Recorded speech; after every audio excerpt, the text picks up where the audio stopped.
करायचं त्याला मला उंचीवर न्यायचंय. माझ्या समाजाची खाली मान होईल असं एकही पाऊल मराठीच्या पोराने उचलायचं नाही. कोणी दगडफेक करायची नाही, कोणी जाळपोळ करायची नाही. आजची आपली अत्यंत महत्वाची बैठक आहे. या बीड जिल्ह्याच्या नगरीतून राज्यातल्या सगळ्या मराठ्यांना सांगतो तो शब्द आता कायम ठेवा. लेकरा बाळाचं आणि समाजाचं आयुष्याचं वाटोळं झालंय. पुढच्या काळात ते होऊ द्यायचं नाहीये. मुंबईला सगळ्यांनी शांततेत जायचंय, कोणी दगडफेक जाळपोळ करायचं नाही. एक महत्वाचा मुद्दा. दुसरा, आपल्या शेजारी जरी कोणी जाळपोळ केली, दगडफेक केली, एकाने सुद्धा पळायचं नाही. त्याला उचलायचं आणि पोलिसाच्या गाडीत फेकायचं. जाळपोळ दगडफेक करणारे ती आपल्या संघ आलेली पैदास नाही, हे लक्षात ठेवा. सरकारने षडयंत्र करून ते लोक आपल्यात घातलेत. वेळ पडली तर त्यांना आपल्या घोषणा द्यायला लावतील. ती गडूळ आवलात माया घोषणा द्यायला बसली. सरकारला शादी आपल्याला खुश करण्यासाठी वेगळे वेगळे घोषणा देईल आणि त्यांचेच लोक पाठवलेले म्हणते फडणवीस देत नाही. हणा दगड ते म्हणू शकत, त्यामुळं ते आपलं नाही. आपल्यापासून 5 फुटावर जरी दगडफेक झाली तरी लक्ष द्यायचं नाही. सरळ चालायचं मुंबईला. माहित नाही मला जावा कोणी तू तो आवडतो बघ तुला फडणवीस तू तो पोलीस चालली. एकाने सुद्धा हालायचं नाही. भूमिका दुसरी, बीड जिल्ह्यातल्या प्रत्येक घरातल्या माणसाने घरी राहायचं नाही. आणि या बीड जिल्ह्यातूनच राज्यातल्या मराठ्यांना सांगतो, माय बापा हो, शेवटची फाईट आहे. अशी जमून हाणायची. मराठ्यांच्या डोक्यावर आरक्षण घेऊन विजयाचा गुलाल लाट टाकायचा. मागं फिरायचं नाही. बस झालं मागं फिरायला. तिथं टाकला आलाय. उपोषण करून मग आता फेस पडलाय. शेवट फाईट आता सोडायचं नाही. मैदान काम तिसरं आणखी 2-3 दिवस हातात येईल तुमच्या. बीड जिल्ह्यासह महाराष्ट्रातल्या सगळ्या ग्रामपंचायत सदस्याला फोन लावायचे. त्या सगळ्यात मुंबईचा सरपंच, माजी सरपंच, चेअरमन, पंचायत समिती, जिल्हा परिषदचे मेंबर, सगळ्या पक्षाचे अध्यक्ष, जिल्हा प्रमुख, नगरसेवक, सभापती, उपसभापती, नगराध्यक्ष, महापौर, आमदार, मंत्री, खासदार, माजी आमदार आणि विशेष राहिला महत्वाचा म्हणजे भावी आमदार, भावी खासदार, मेंबर, भावी आज ते मला सोडून गेले. ते आपल्या कुठं राहणार आहे. सगळ्यांना सांगा मुंबईला चल. तुम्ही त्याला काय बोलू नका, तुम्ही डोळ्यावर येऊ नका. मावशी तुम्हाला काम सांगतो. आम्ही मुंबईला गेलो, मागं कोण गेले तिला त्या आम्हाला. महाराष्ट्रातल्या सगळ्या मावळ्यांनी एक काम करायचं. इकडं गल्लीत कोण इथं ते मला हळूच ना सांग. त्याचा पागल कुठे तो पाळाच. जो आपला नाही समाजाचा, जो आपल्या आंदोलनात नाही, जो आपल्या लेकरा बाळासाठी नाही, तो आपला नाही. एक बेगैर हजार नाही राहायला पाहिजे. मला असं चित्र दिसतंय सध्याचं. जातवाद असल मराठ्यांची खंडाने आवाज दिली, ती घरात यावेळी झोपूच शकत. त्याच त्याला अपमान वाटणार आहे घरी झोपल्यावर. कारण घरच्या माय मावल्या, घरची ताई त्याला म्हणणार आहे. सगळा महाराष्ट्र झुंजतोय तिकडे मैदानात. सगळा महाराष्ट्र तिकडे लढतो आपल्या लेकरा बाळासाठी. तुम्ही घरात झोपला त्यालाच त्याची जिंदगीची लाज वाटणार आहे की मी मराठा असून सुद्धा घरात झोपलो. चौथं काम, डॉक्टर, वकील, मास्तर आणि श्रीमंत राजकारणी मराठी या नावाने यावेळेस तुमच्या गाण्या बाहेर काढा. कावळे आगोने म्हणून झाकून घेतले वर.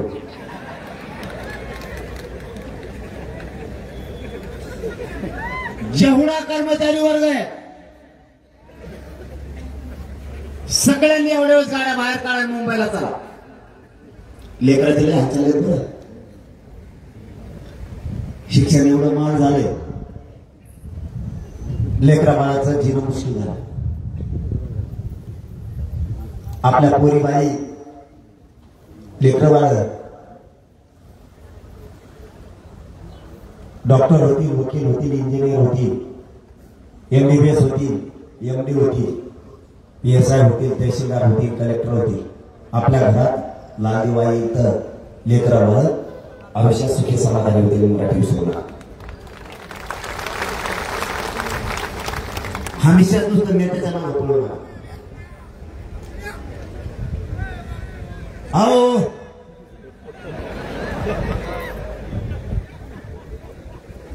टेक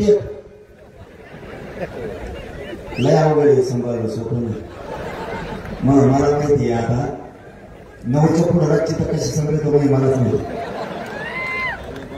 9च्या पुढे तर कोणाचाच बापा रेटत नाही. कसला वाघ त्याच्या पुढे उभा करा, धुबरच काढी देऊ लय अवघड. राजकीय नेत्याच्या दबावाला बळी पडून कोणी मुंबईला इथं थांबू नका. तुम्हाला वाटेल आमची सत्ता आहे, सत्तेतल्या मराठ्यांना पण सांगतो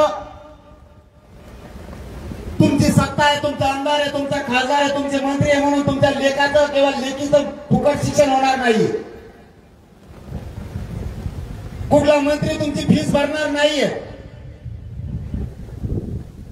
तुमची सत्ता आली म्हणजे तुम्हाला फुकट नोकरी लागणार नाही. त्याच्यासाठी आरक्षण गरजेचं. इथं जातीवर संकट आलंय, संकट आलंय तर आता त्या जातीचं तुम्हाला रक्षण करावं लागणार. राज्यातल्या सगळ्या पक्षातल्या आमदार, खासदार, मंत्र्यांना सांगतो माझ्या जातीसाठी धावून या. माझा समाज आणि जात मोठी होऊन सगळे एक पडले. तुम्ही काहीही करा, माझी जात हरवू देऊ नये. तुम्हाला हात जोडून गेलो त्या जातीचं रक्षण करा. सगळे तुटून पडा. पक्षाचा विचार करू नका. तुमचं नुकसान झालं तर होईल, पण चंद्र सूर्य आहे तोपर्यंत जातीचं कल्याण वगैरे लक्षात ठेवा. जात तुम्हाला कधीच विसरणार नाही. पण तुम्ही नाही आलात ना, ही जात मरेपर्यंत तुम्हाला शापशिवाय देत राहणार आहे. तुम्हाला कधीच विसरणार नाही.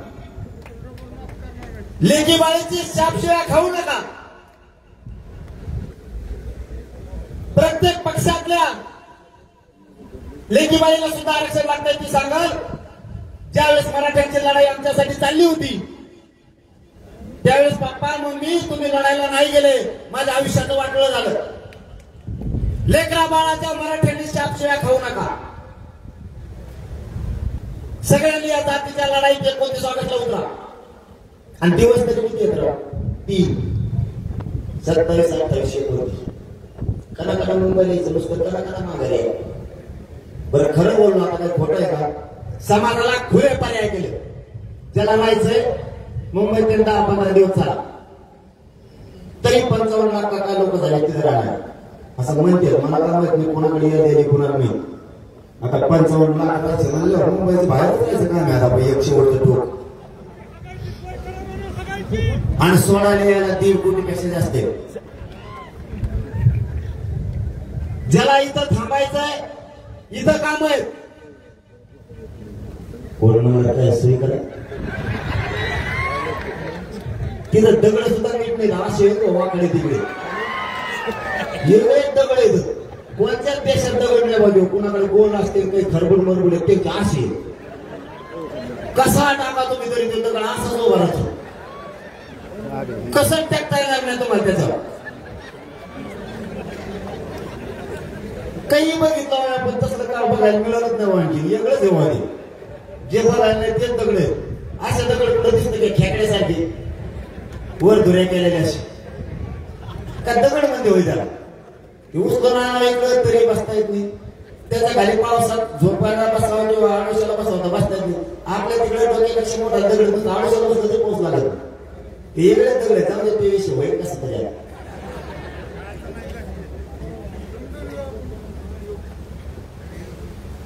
प्रत्येक घरातल्या मराठ्यांनी आता विचार करायची गरज आहे. तुम्ही मला इमानदार लागलात मी तुम्हाला इमानदार लागलो.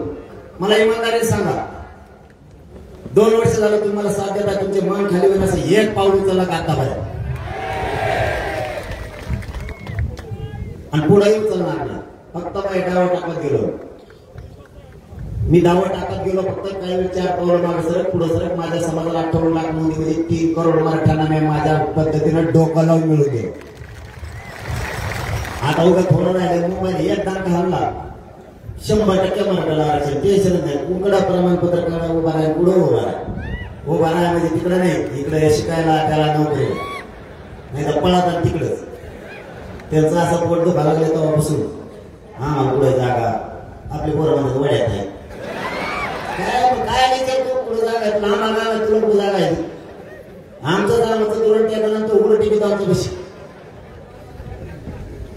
या बारीने जातीला हरवून नाही द्यायचं काही करून जिंकायचं. त्यांनी काहीतरी बातम्या चॅनलच्या बांधवाच्या म्हणले मराठ्याला रोखायसाठी काय कोण षडयंत्र केले. पाहुणे पोस्टर बसले 2-3 जण एक तात्या 2 आपा हो ना 2 तात्या 1 तात्या 2 आपा रातभर शेंगा तुम्ही एका भागाला पुढं घालीत असते ना दुसरं काय ते म्हणा सांगितलं तू हे पुढं ते म्हणायचं शिंदे तू हो पुढं तू म्हणायचं तू तुकडा होय पुढं आम्ही पुढं होत नाही मागं होत नाही तुकडं होते तू बघा मुख्यमंत्री तू हे म्हणलं त्या लोकांना ढकलायचं ते सवय ते चांगला कोपरा नाही दुसऱ्याला सगळ्या मराठ्याच्या नेत्याचं वाटलं करून टाकलं ते तरी म्हणतात आमचं साहेब चांगलं आहे हाय तर ही त्याला घेऊन पाणी आणि काय खरं बोलणार राहिले तू आणि घरामध्ये तू बोलता ते खरं होता काल 3 नंतर आले माझ्याकडे आठ नव्हते काल 3 आले म्हणून ते तू बोलता ते खरं म्हणाला मिळ्या ते मला नको दिलं होते लय खुशी म्हणजे मी बोलायला पटत आहे मी त्यांना हा ते म्हणाले लय अवघड म्हणे ते म्हणजे तुम्ही बोलतात ना हे तंत पटत आहे आम्हाला सगळ्याला एक जोड केला मी आणि जेवढे मंत्री येत सगळ्याला ओएटी दिले म्हणे एक आणि ओएटी देऊन एक मध्ये मला माळीला सुद्धा लागत नाही माळमध्ये एवढा काय लागतो टप्पो ते म्हणा माळी सुद्धा लागत नाही एवढेच ओएटी दिलेत म्हणजे असे हुशार येते चाबरे आणि होते काही करायला गेलं नाही त्याला सांगत किती बेजबाबदार माणूस असा आपल्याला त्यांची शिबे नाही घेणार नाही पण खरी परिस्थिती अशी आहे जर आपलं मोठं घर सोडून शिंदे साहेब जर तुमच्याकडे आले त्याच्या विसर्जन सांभाळलं पाहिजे. मोठं घर सोडून अजित पवार जर तुमच्याकडे आले तर सांभाळलं पाहिजे.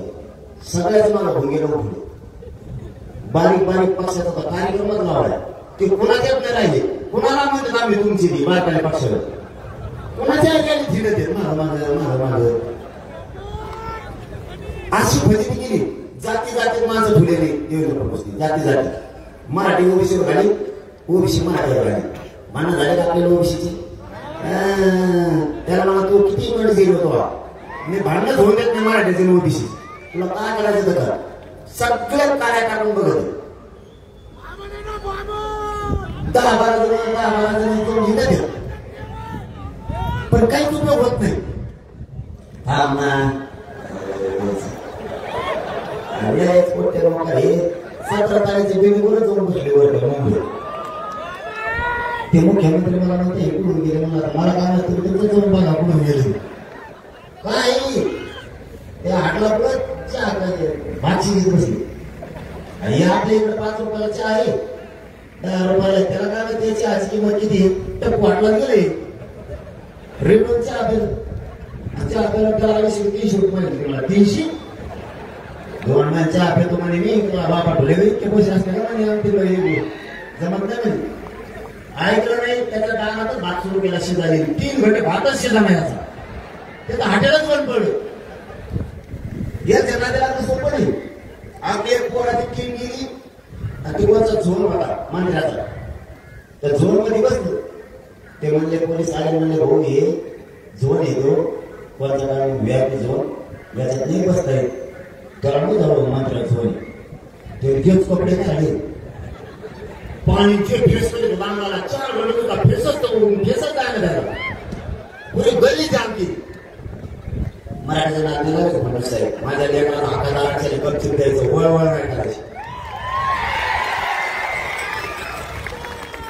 तुम्ही किती भेरीला किशीला पिशीला कशाला आम्ही घेणार नाहीत आरक्षण घेणार हे या बीडच्या नगरीतून जाहीरपणा सांगतो घेणार म्हणून माझी मराठ्यांना हात जोडून विनंती मायबाप हो तुम्ही 2 वर्ष वेळ दिला एवढ्या वेळेस घराघरातले मराठी स्वतःच्या लेकरासाठी जातीसाठी वेळ द्या लेकराचा तळतळाट पुन्हा घ्यायचा इतके अधिकारी बनायला लेकर पोलिसात चालले तहसील मध्ये चालले महावितरणमध्ये आता 7:30 गेले मागच्या आठवड्यात आता MBBS ला काल 2 पोरी आल्या तो MBBS ला लागला गोळ्यांनी स्वस्त देणार मला थोडं हा लोक जायलाच नाही काय करतो मग आता गोळ्या डॉक्टर तू झाल्यावर मला जरा स्वस्त देत गोळ्या इंजेक्शन मला वाटतं नांदेड कलेक्टर पण झाले तुम्ही 2 दिवस थांबावा कोणत्या दिवसाचा आपलेच पोट्टे पुढे इतके लागत लय पोरं हुशार आपल्या आरक्षणामुळे व्हायला गेले आपली झाला लय पोरं पोरी हुशार रातभर डोळे पुढे देत अभ्यास करते आरक्षणाने आपला घात केला आणि आपल्या जातीला नेमकं तेच कळून गेलं नाही मला नागपूर सुधारणार आहे ते म्हणजे राजकारणात मराठाला सुरू तू आपल्याला जे येड लागलं ते राजकारणाचं आणि तिकडे गेलं तेवढंच होऊन बसतो बिगर पाण्याचं आणि छोटं काम आता राजकारण गेलं खात्यात पेरला पैसे नाही म्हणून तर माझे सांगतो दारू पिऊ नका व्यसनापासून मराठ्यांनी लांब जायचं एकाने दारू प्यायचं नाही नाही कोणी आणि इतक्या लोकांना सांगता तुम्ही दारू बंद करा मासो तुम्हाला दुसरं काम मासो आवाज येतो का आणखी दुसरं काम आहे तुमच्याकडे मोबाईल सांगितलं आता ध्यानात पक्का ठेवायचा तुमच्या लेकरा बाळासाठी झटतो रात्रंदिवस जीव पाण्याला लावलाय पुरा कुणी दारू प्यायला मला हळूच सांगा हे पेते त्याचा असा तुमचा आंतरवाणीला बोलून घेऊ माणसाला दारू पिऊ द्यायचं नाही आपल्याला त्यांनी षडयंत्र शिजायला सुरू केले मराठ्याला मुंबईत येऊ द्यायचं नाही अशा मीडियातून बातम्या मुंबईत जायचं त्यांनी किती प्रयत्न करू द्या मुंबईत मराठ्यांनी घुसायचं गणपती बाप्पा घेऊनच घुसायचं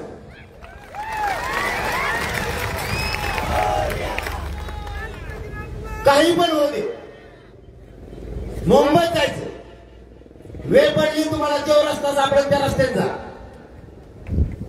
इतके रस्ते सापडून ठेवले मोठे पाहुणा आणि रस्ता 2 काम सापडून ठेवले पाहुणा आणि रस्ता त्याला म्हणजे 2 दिवस आधी झोपून द्या या आधी जायच्या मला दिसत मुंबईत मग एक गाडी ठेवू नका इथंच 2-3 काम एवढेच करा शांततेचा नियम सोडायचा नाही तुम्हाला शांततेतच नाही मिळणार मी 70 वर्षाला मिळून दिले मला उद्रेक जाळपोळ मान्य नाही तुम्हाला काय घेणं आहे जाळपोळ केली तरी आरक्षण पाहिजे दगडफेक केलं तरी आरक्षण पाहिजे शांततेत केलं तरी आरक्षण पाहिजे मी तुम्हाला शांततेत मिळून देतो मला समाजाचं 1 बिलियन रुपया जाऊ द्यायचं एक सुद्धा त्या आरक्षणाचा उपयोग झाला पाहिजे समाज मोठा करायचा त्याला विनाकारण हातात लावून त्याचं आयुष्य वाटवून बरबाद करायचं नाही आपल्याला आणि मराठ्यातून ते शांततेत बसले पुरा देश बंद पडतो हे शब्द मला तुम्हाला पुरा देश बंद पडतो तुम्ही नुसतं मुंबईत बसा काहीच करू नका उगाच थोडं आरक्षण राहिलं ते आपण यावेळेस 29 ऑगस्टला मिळवणार आहे. त्यांचे कल्पना सुरू झाले. त्याला काय करायचं ते करूया. त्याला काय करायचं ते करूया. आपण कुणी भ्यायचं नाही. मुंबईकडे निघायचं ते प्रयत्न करून बघते. काय बरं फडणवीस साहेब या बीडच्या नगरीतून माझा तुम्हाला एक प्रश्न आहे. काय चूक केली मराठ्याने? तुम्हाला मराठ्याला आरक्षण द्यायचं नाहीये. आमच्या हैदराबादचं घ्यायचं त्या सरकारी घेऊ द्या. मराठी जागे व्हा. आपल्या सरकारी घेऊ द्या असून दिला जात नाही तेवढं मोठा अन्याय. सातारा संस्थांच्या गॅस इंजिनियर मध्ये पश्चिम महाराष्ट्र सगळा बसतोय. जाणून बुजून दिला जात नाही. गिरीश महाजनांनी त्यावेळेस सांगितलं होतं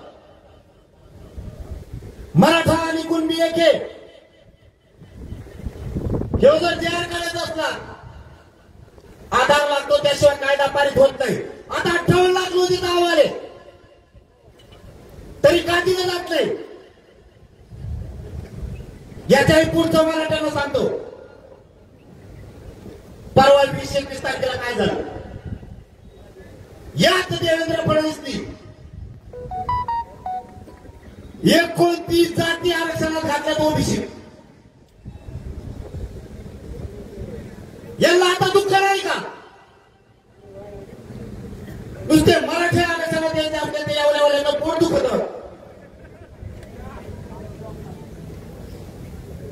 आता 29 जाती आरक्षणात आले. आता काय बोलत नाही? तुमचे डोळे उघडतात का मराठ्यांचे? आता परवा 29 जाती आरक्षणात घेतल्यात. 29 याला खुनशीपणा म्हणतात. मराठ्याची मागणी असताना सुद्धा मराठ्याच्या नाकावर टिकून दुसऱ्या दिलं पण मराठ्याला दिलं नाही. खुन्नस मराठ्याला त्यांची मागणीच नाही तरी पण दिलं. आमची मागणी असून देत नाहीत. याचा अर्थ मराठ्यांचा फडणवीस तुम्ही अंत बघू नका. मागास सिद्ध झालं तरी देत नाही. सगळ्या सोयऱ्यांची अंमलबजावणी करत नाही. हे जाणून म्हणून कशासाठी? आता शांत बसायचं नाही कोणी. आपली जात मागास असून सुद्धा आरक्षणात घेतली जात नाही. यावेळेस जेवढ्या 8-9 मागण्या सगळ्यांची अंमलबजावणी घ्यायची. त्याशिवाय मुंबई सोडायची नाही. ही फायनल निर्णय झाला. सरकारला पण सांगतो मुंबईत आम्ही येणार आहे. त्या भानगडीत पुन्हा पडू नका. माझ्या एकाही पोराला डोचलं ना मुंबईत. तुम्हाला सगळ्या मराठ्यांना राज्यातल्या सांगतो तिथं एकाही पोराला नुसतं काठीला जरी डोचलं. इथं राहिलेल्या सगळ्या मायमावल्या, इथं राहिलेल्या सगळ्या मराठ्यांनी एकही भाजपचा आमदार आणि मंत्री रस्त्यावर ठरवून द्यायचा नाही. एक पण.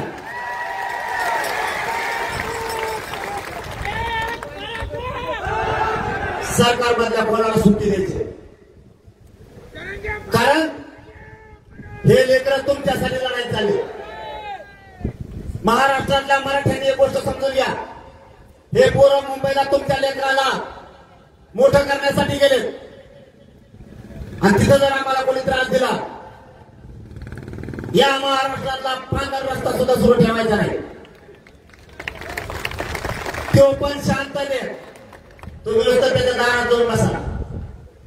एकदा मायमावलीने ती पायाच्या हातात घेतली की ती उघडेल बाहेर सुद्धा येते. कसला मंत्री कसला आमदार खासदार मंत्री असेल तुम्ही टप्प्याच्या पुढे आणि मराठ्यांच्या पुढे यायचे मंडळ काय कोणाचे? आम्ही शांत बसलो म्हणून फायदा उचलू नका. नसता मुंबईत सोपं नाही. तुम्ही शेवटी फडणवीस साहेब तुम्हाला सांगतो मराठ्यांना त्रास देऊ नका. यंदा जर मराठ्यांनी 11 रूप जर धारण केलं ना कोणाच्याच बापाला मराठा पुन्हा ऐकत नाही. तुम्ही शहाणपणाच्या भूमिकेत या.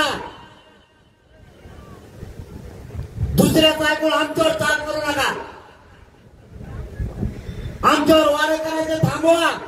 कारण ही सत्ता मराठ्यांनी दिली तुम्हाला. तुमच्या एका चुकीमुळे नरेंद्र मोदी साहेबांना सुद्धा डाग लागू शकतो. तुमच्यामुळे लक्षात ठेवा. तुमचं तर करिअर उद्ध्वस्त झालं म्हणून समजा. तुमच्या जिंदगीतला पश्चातापाचा दिवस तुम्ही उगवून देऊ नका. मला या राज्यात शांतता पाहिजे. आणि मुंबईकरांना सांगतो, मुंबईकरांनो,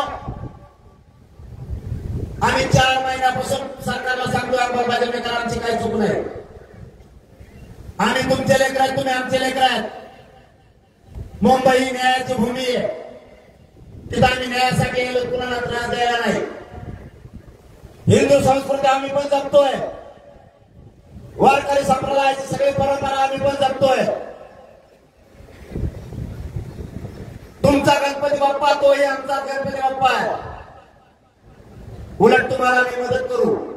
1 लाख भर म्हणलं तरी आम्ही तुम्हाला स्वयंसेवक तिथं देऊ. 1 लाख भर मराठ्यांच्या पोरं. पण मुंबई जरा थांबणार नाही. तिथले लोक सज्ज झाले. तिथला दलित, मुस्लिम, तिथले मराठे, तिथले सगळे डब्यावाले माथाडी कामगार, तिथला कोळी बांधव, आदिवासी बांधव, तिथले जैन, मारवाडी, ख्रिश्चन सगळे बांधव सज्ज झाले. गोरगरीब मराठ्यांचे पोरं जर मुंबईत यायला लागले तर त्यांना एक भाकर देऊ, तांब्यावर पाणी देऊ. इतका समाज तिथला सज्ज झालाय. फडणवीसला जागाच नाही राहिली. भांडण लावा पुढं. ओबीसी लावायचं तर ओबीसीच्या लक्षात आलं आपलाच देवाना गेलाय. याचा ऐकून मराठ्याचं ओबीसीचं रक्त कशामुळे सांडायचं. देवेंद्र फडणवीस किती प्रयत्न केले तर काहीच होत नाही. त्यांनी ओळखलं, फसवलं कसं. आपल्या आधी फसले धनगराला. त्यामुळे धनगराचं मन त्याच्यावर उठलंय. नंतर फसवलंय लाडक्या बहिणीला. तिला पैसे द्यायला जातात. तुला माहित ना भाऊ, लाडक्या बहिणीचं दाजीला डेंजर आहे. त्यांनी जर रूम न काढले ना, तुला बांधावर सुद्धा हाडायला द्यायचं नाही. देऊ दाजीला डेंजर. मग दाजीचा कचरा बघितला नाही की दाजी नव्हत्या पुढे कुणालाच भेट नाही. लाडक्या बहिणीचा पगारच पण करून टाकला. बर आमची लागवडी काढी. आमचं डोकं काय. तू ओबीसीचं रक्त म्हणतो ना, तुझं रक्त आणि डीएनए ओबीसीचं आहे. लाडकी बहीण ओबीसीची नाही का.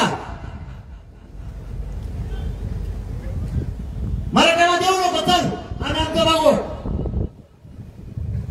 तुझं जर ओबीसीचं रक्त आहे, ओबीसी शेतकरी आहे ना, कर ना कर्ज माफी.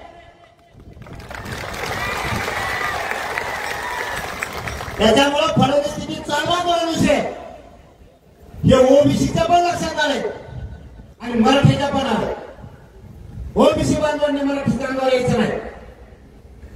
मराठ्यांनी सुद्धा ओबीसीच्या अंगावर यायचं नाही. आपण तर जातीवादी नाही रे. त्यांनी आपल्याला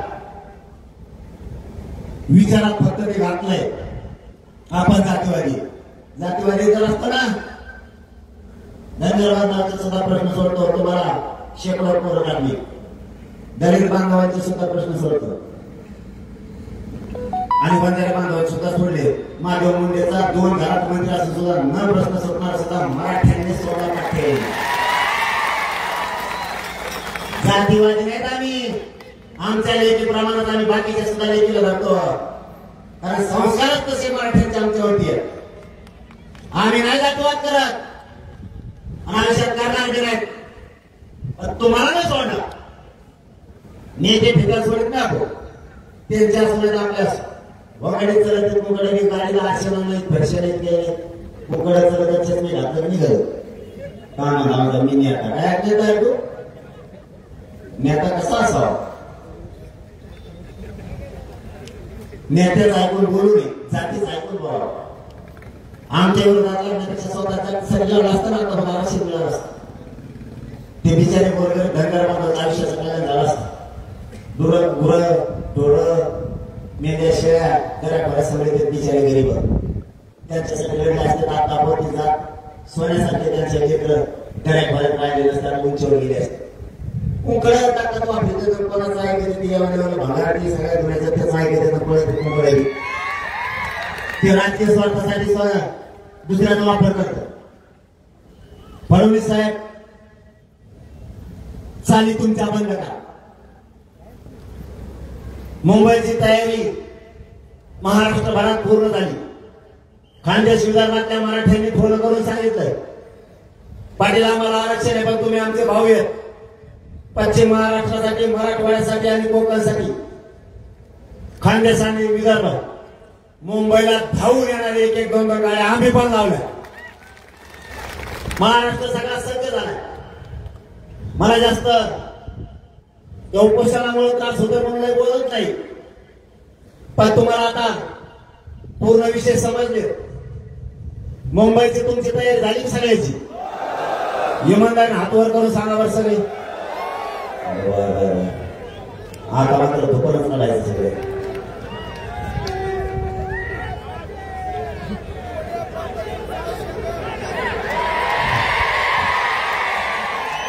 बाबा मुंबईला गेले पहिलवान आहे ते लगोट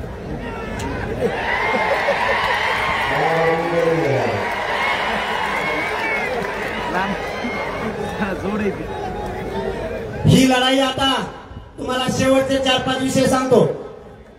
ही लढाई अंतिम टोकात आली. अंतिम तयारी आहे. बसा खाली बसा.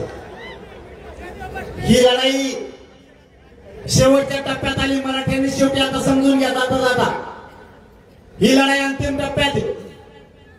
समाजाला कधी हारू द्यायचं नसतं. अंतिम टप्प्यात आल्याच्या नंतर लोक मागे सरकत आहेत. लोकांना असं वाटतं आता विजय मिळणारच आहे. आता कशाला जायचं. त्याने हारण्याची शक्यता असते लक्षात ठेवा. समाज हारतो कधी तर आपण गाफील राहिलो. आता घरात झोपायचे दिवस नाहीत. गाफील राहायचे दिवस नाहीयेत. आता सावधपणाने लढाई सगळ्यांनी लढायची जिंकायची. ही शेवटची लढाई आहे. घरी कोणी थांबू नका. कारण तुम्ही घरी बसून जर टीव्हीवर बघताल सोशल मीडियावर बघताल ती लढाई राहिली नाहीये. तुम्ही स्वतः या लढ्यात मुंबईला साक्षीदार पाहिजे. काहीही करा. माझी जात हारू देऊ नका हे तुमच्या पायाला हात लावून सांगतो. माझी जात जर हारली तर माझ्या समाजाच्या लेकराचं वाटोळं होईल. समाज मोठा आहे. तुम्हाला मला काही किंमत नाही. समाजाला इतकी किंमत आहे. समाजाला कधी खाली मान घालायला लावू नका. मी मरणापर्यंत टेकलोय. उपाशी तापाशी राहतो. रक्त जातो पण एक इंच सुद्धा माझ्या सरकार माझा समाज लेकरा बाळासाठी तुटून पडा. आरक्षण घेतल्याशिवाय मुंबई सोडायचे नाही. घोंगाट प्रत्येकाला बघा. फडणवीसांनी ठरवलंय. त्यांनी पण मांडलाय मराठ्याला आरक्षण मिळू द्यायचं नाही. आणि आपण पण मांडलाय मराठ्याला आरक्षणात मिळवून देणार. जीव गेला तरी हरकत नाही पण मागे सरकत नाही. या मनोदरा येणार. माझा जीव तुमच्या पायावर ठेवलाय. मी जर इतकं तळमळीने आणि तळतळीने लढतोय. आधारी असताना तुझा रात्रंदिवस बैठका घेतोय. तुम्ही जर चांगले बोलते तुम्ही धडधाकट आहेत. तुम्ही माझ्याही पुढे पळायला पाहिजे. तुमच्यात माझ्यात काही मतभेद असतील ती वेळ नाही. तुमच्याकडून चूक झाली असेल माझ्याकडे झाली असेल ते काढायचे दिवस लक्षात ठेवा. तुम्ही जर नाराज होऊन घरात बसताल तर जात हारलेली दिसाल. त्यांचा हसू करू नका. त्यांचा हसू होईल. ते म्हणते मराठी एक आलेले घरात झोपले. आम्हीच मराठ्याला जिंकू देणारे छाटाबळी ते. कोणाला बोलायला जागा ठेवू नका. इतक्या ताकदीनं मुंबईकडे निघाल, इतक्या गाड्या लावा ना, देव तुम्हाला काही कमी नाही करणार. तुमचं थोडं वाटोळ जातीचं आयुष्याचं कल्याण होईल. मिळेल तेव्हा आणि करा. ट्रॅक्टर, जीप, टेम्पो, रिक्षा, ट्रक काय असेल ते, आणि त्याच्याकडे काहीच नाही, त्यांनी मोटरसायकल करा. मुंबईपर्यंत वाटा लावायला 29 ला आम्ही बसलो, तुम्ही माघारी या. नोकरदार वर्गाला सुद्धा तेच आव्हान आहे. तुम्हाला यायचं नाही, तुमच्या गाड्या पाठवून द्या, पण घरी कोणी थांबू नका. मोटरसायकलवाल्याला विनंती आहे, गाड्या खूप मोटरसायकल निघाल्या, तुम्ही गाड्या दमाने चालवा. एकाही पोराचं नुकसान होता कामा नाही. नसता एकाही पोराला मोटरसायकल घेऊन मुंबईला यायचं नाही. लेकराला दुखापत होता कामा नाही. तुम्ही मोटरसायकल घेताल आणि एकमेकात रेस खेळताल. आपल्याला रेस खेळायची नाही. जात हाराला असं पाऊल उचलायचं नाहीये.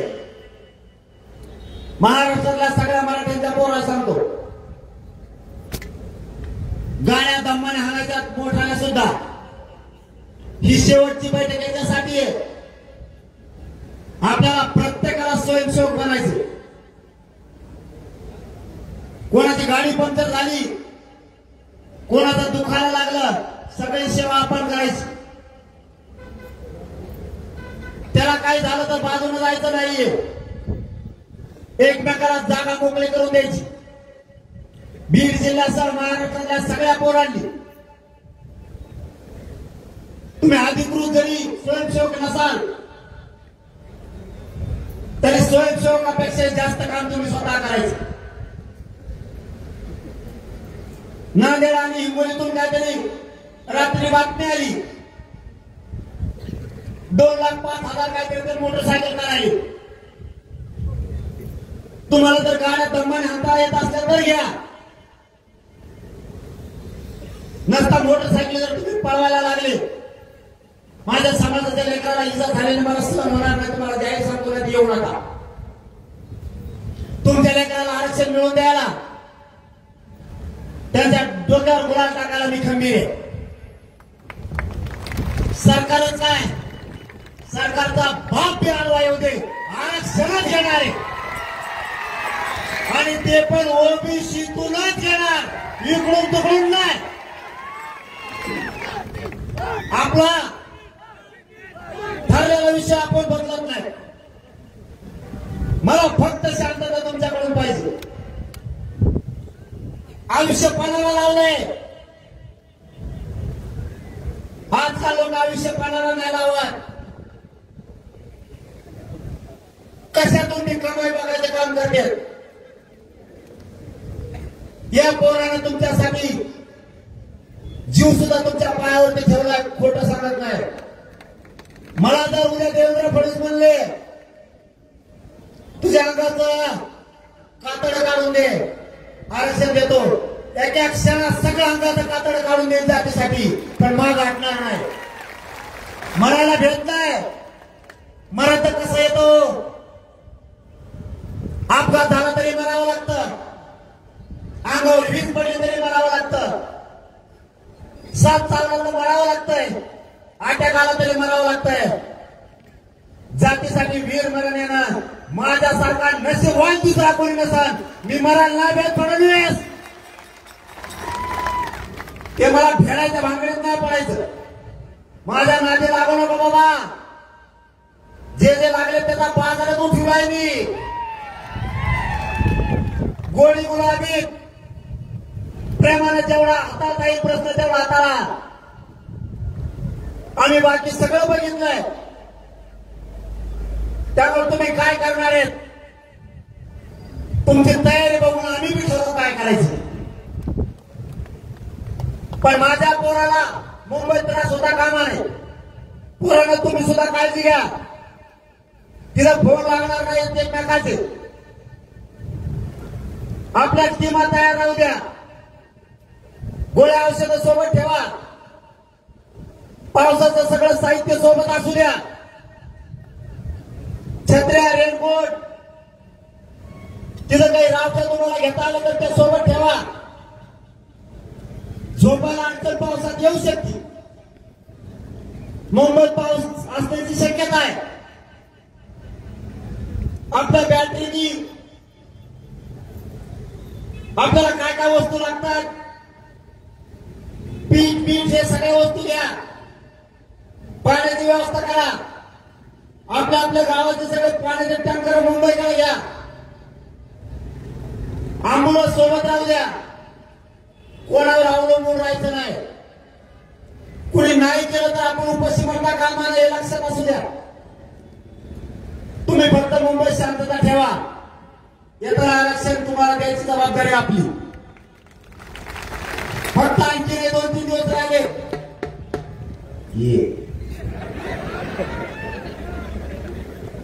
अशी अवस्था जर लागली तर मला घे, मला काय सुचूनच देत नाही. आता हे करायला तुला जाणार आहे का तुम्ही? एक काम हे सगळं मी तिथं काम किती वाजता केलं तर तिथं बाबा मोठमोठे बाबा आणि कीर्तन, रोज संध्याकाळी कीर्तन, शाहीर आणले, नामवंत शाहीर आहे. दुपारच्याला ती, सकाळच्याला संगीत भजन जबरदस्त गायक आले. वाढणारे गेले डेंजर वादक महाराष्ट्रात नावावर आले. कुणाला जे आवडत ते ऐकायचं. कीर्तन आवडतं कीर्तन, भजन आवडतं भजन, शाहिरी पोवाडा. आणि हे काहीच नाही आवडलं. आपण आपले डीजे घेतलेले चमड्याच्या कॉफीला धांगडण धांगडण तुमच्या बाजूला काय करणार? दुसरा पर्याय नाही आला काय त्याला. ज्या त्या वस्तू देत त्याने सगळं घेतलं. काही कोणतरी घ्या त्याला झटका चढून कायच्या त्या हलक्यात मला याच्यात दखलेच लागत नाही. कारण आम्ही मिळत झाली उपोषणाला बसलं. तुम्ही काय काय करता मला काय मिळायला लागत नाही. पण झिजतो तुमच्या लेकरासाठी, जीव पणाला लावतो या समाजासाठी. समाज मला उंचावर गेला पाहिजे. माझ्या समाजाची 70 वर्षात खूप बरोबर. मला 70 वर्ष मराठा दिवस गेलेला पुढे द्यायचा आहे. याच्यासाठी जीव पणाला लावला. आज एकदा बघा किती आनंदी आहे. पोरं पुरी अधिकारी होऊन आंदोलन येते. इतका आनंद असतो आई बापाच्या आणि त्या समाजाच्या चेहऱ्यावर. न होणारी गोष्ट व्हायला लागली म्हणून इतके जागे व्हा. आणखी 3 दिवसात घर ना घर पोचून आसपासच्या पाहुण्या रावड्याला फोन सांगा आणि सगळ्यांना सांगा मुंबईकडे चला गाड्या वेळेस. जो घरी राहील ना तो पक्षाचा असू नये गरीब असू ती मराठीचीच पाहिजेच नाही घरी राहणार. जातीसाठी लढत नाही ते काय आपलं. नंतर राजकुला तिथं बघायचं तिथं पड नाही तर निवडून येईल. आणि आम्ही निवडून येऊन देत नसतो आमचं मिळालं. आणि द्यायचं की नाही पाहिलं तुम्हाला खरं सांगतो. जेव्हा आपला नाही ना त्या निवडून द्यायचं ना असं भरला तुम्ही एका कसा नाही केलं. दादा भागा काही नाही दादा भेटा सगळे गेली मध्ये राहिले आता जाते. असा महिना काही राहत नाही. लपत असतात याला वाढेल काय कुंकड कुंकड सांगतात. त्यावेळी धर्म आणले एसटीने करणारे आपला बीडचा त्यावेळी धर्म आणले सगळे आरोपी सोडतच नाही कोणाला. देशमुख प्रकरणात दादा गेले बरेच दाखल वाटा गेल्या. वाटा गेला मी कोणाला सोडित नसतो. वाटा नाही गेलं तुम्ही तुमचा मजेशीर सत्ता भोगा काय करायचं ते करा. विषय लक्षात ठेवा. शेवटी समाजाच्या अस्तित्वाचा प्रश्न आहे बाळक मराठी. त्याला जर त्यांचा सत्तेचा स्वाभिमान आहे तुम्हाला सुद्धा तुमच्या जातीचा स्वाभिमान असणार आहे. जात अशी चालली पाहिजे. मुंबईला अशी ताकद दाखवा की मुंबईला सुद्धा शिकवलं पाहिजे. जात अशी टाईट चालली पाहिजे. तिथून पुढं कोणाला टाईट करून समाजाची उंची वाढवणं आपली जबाबदारी. आणि ती जबाबदारी पार पाडायची जबाबदारी आजपासून बीड जिल्ह्याच्या प्रत्येक मराठ्यांच्या खांद्यावर आहे. घराघरातून मराठी 26 तारखेला तांतरवाडीला मुक्कामी या. आणि सगळेजण मुंबईकरता एकाने आदर लावला काही सगळ्यांना विनंती करतो आणि थांबतो. धन्यवाद. जय शिवराय.